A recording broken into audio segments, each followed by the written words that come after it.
Joy-Cons versus Wii Remotes. Which controller is the best when it comes to motion controls? Let's find out.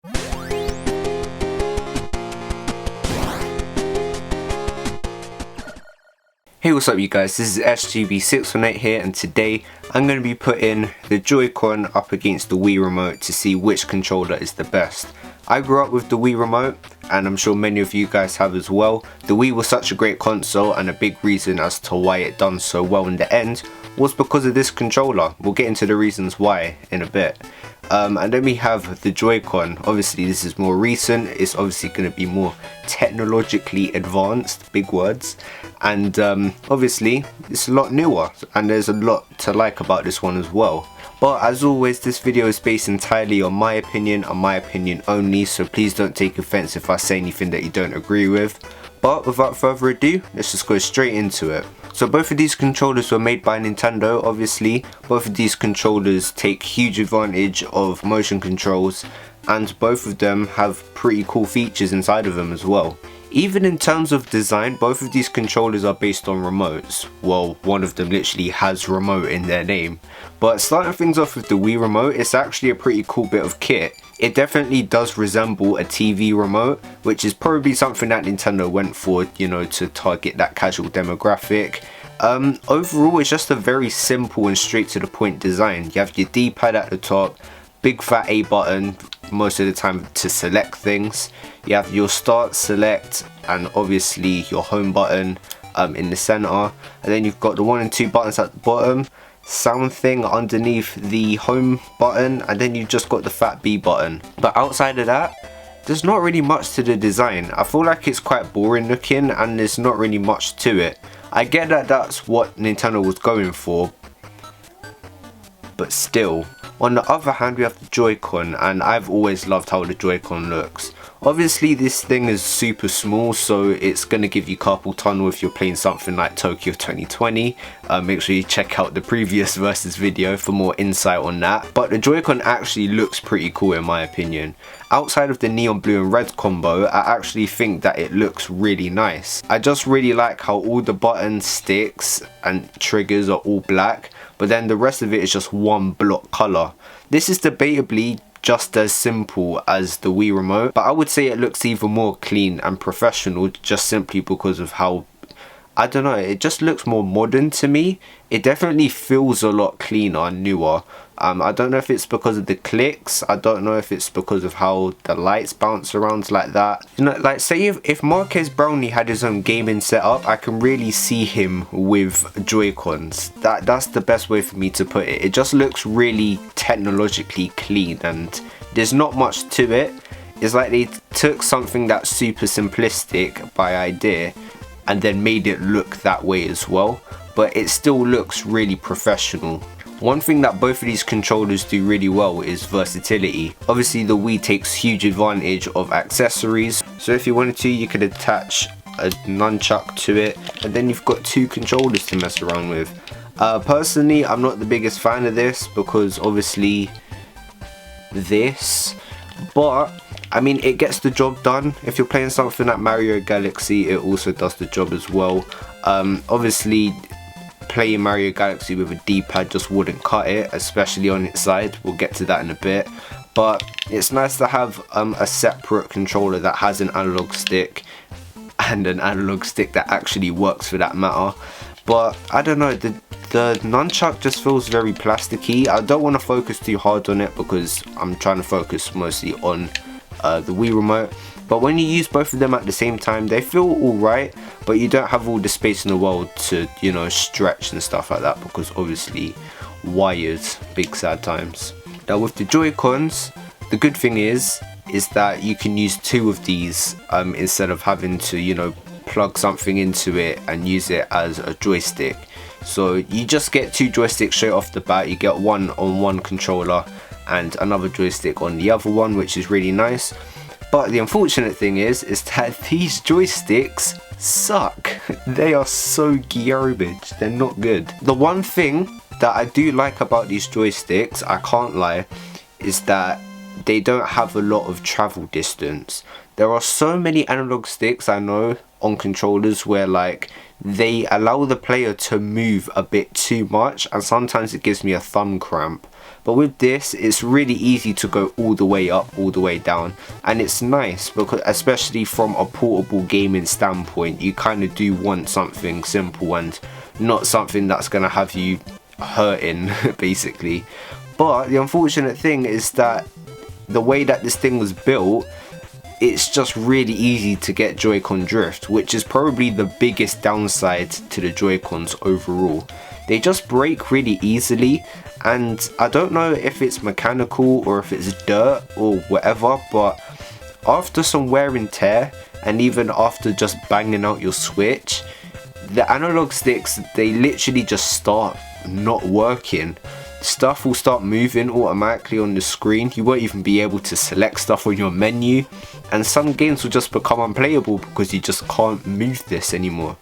I think the simple fact that a controller can just stop functioning like that, it's a really big downside. And adding to the fact that this is super common, that is such a big shame, because the Joy-Con is really packing in a lot of tech and a lot of really cool features like HD rumble.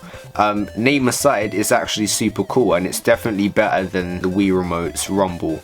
Don't get me wrong, this one is good, but obviously it was good for the time. Now that we're in the future now, this is definitely some high-tech stuff, and this is definitely some of the best haptics I've ever used in a controller.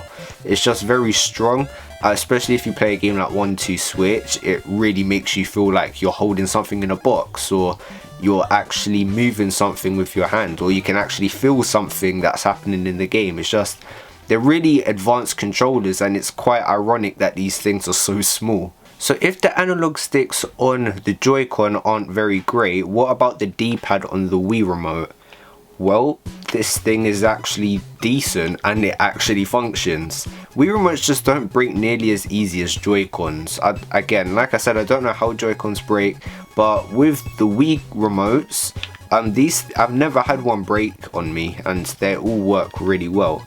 The D-pads, okay, yeah, it's small, but it gets the job done, and I like how you can kind of rock it around.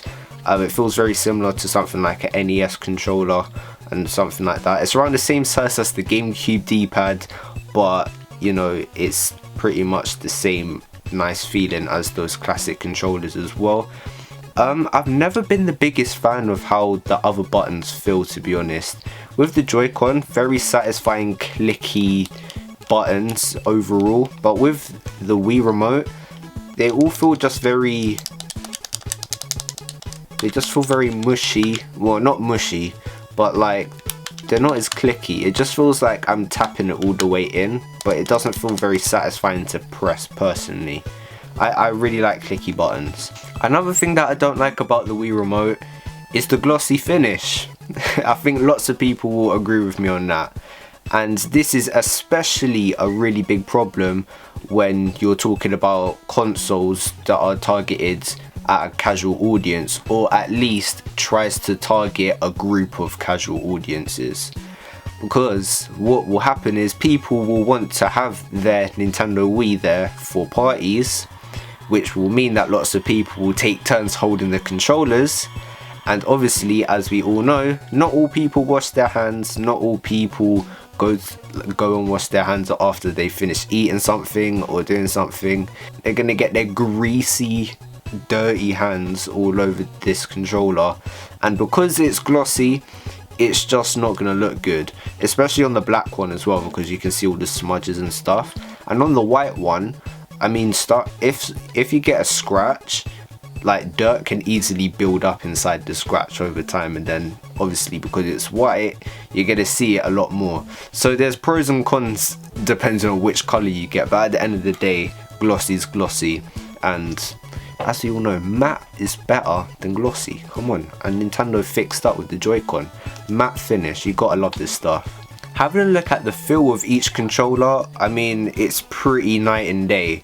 One controller really just gives you a very not uncomfortable experience, but a very cramped experience. I would probably say that using this controller in Mario Odyssey isn't super bad. I actually think it's quite decent because you don't really need to use motion controls too much. You only really need to use it in like small actions or whatever. But if you use this in something like Tokyo 2020, oh mate, don't do it. Literally, get a Power A controller or any other wired controller that you don't mind, you know, putting sweat into, and just button mash your way to victory. Do not use motion controls, especially with the Joy-Cons, because that is super uncomfortable. On the other hand, the Wii Remote is super natural. It feels very natural, and again, it feels like a TV remote, something that Nintendo wanted to sort of apply to the controller, because of obviously they want it to feel very natural overall to link with the console. And for stuff like Wii Sports, Mario Galaxy, Mario Kart, this thing is just really good. Like, it's very easy to use, very subtle, nothing too complex, it's not too small, it's just perfect, to be honest. I mean, I'm not the biggest fan of the Wii Remote.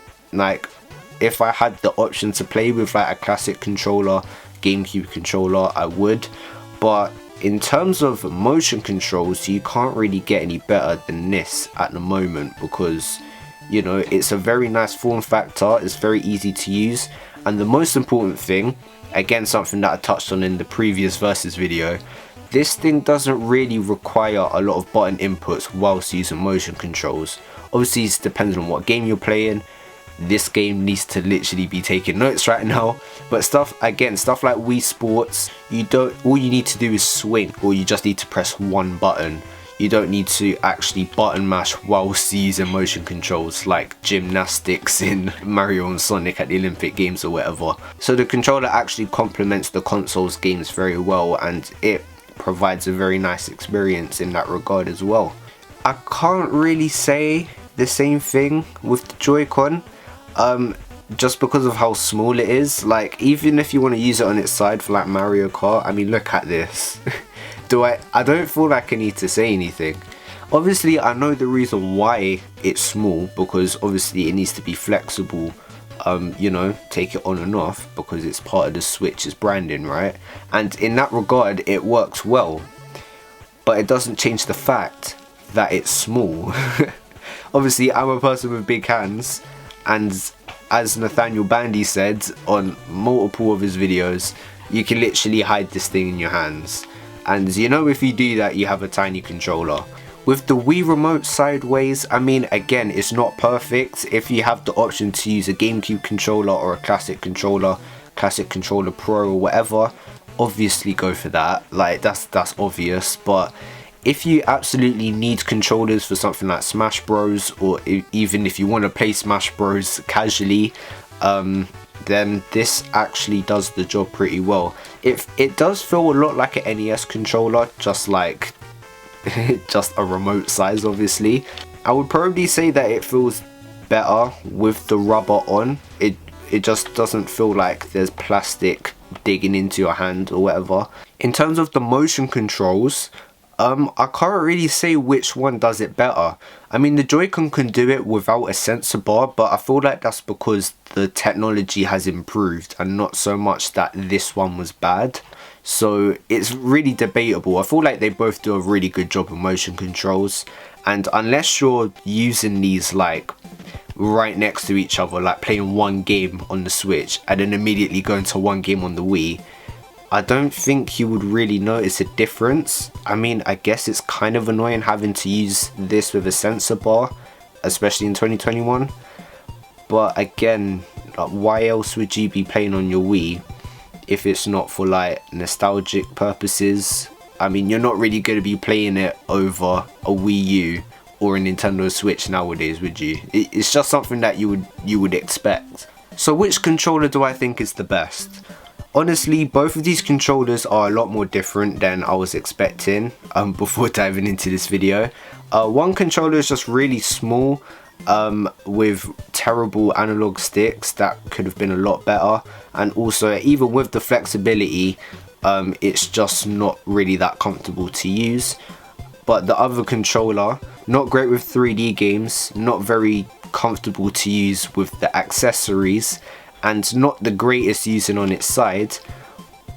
But I think I would probably say the Wii Remote is slightly better than the Joy-Con, and here's why. You got that natural form factor, so you're not going to feel too uncomfortable, especially when you're holding it in portrait position. It feels absolutely fine, and overall it just has all of the good basics of motion controls. There's not really much else to say.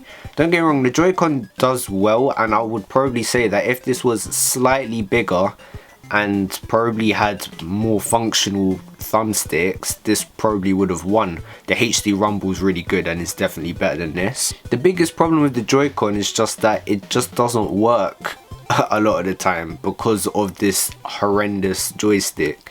Most people have Joycon Drift, which just shows that these are controllers that can eventually break. Outside of a really good battery life, really good buttons, and just a professional feel, obviously this is really good. But overall I would have to say that just being more functional, having really cool limited edition variants, and just out of pure simplicity, I would probably say that the Wii Remote is the better one of the two, ever so slightly. But anyway guys, that's going to be the end of today's video, so hopefully you did enjoy it. Please comment down below your thoughts on the points that I made in this video. Did you agree with them? Did you not? And let me know which one you prefer. I'll be very interested to know. Anyway, thank you for watching. Please like and subscribe, and I will see you guys in the next video. Peace.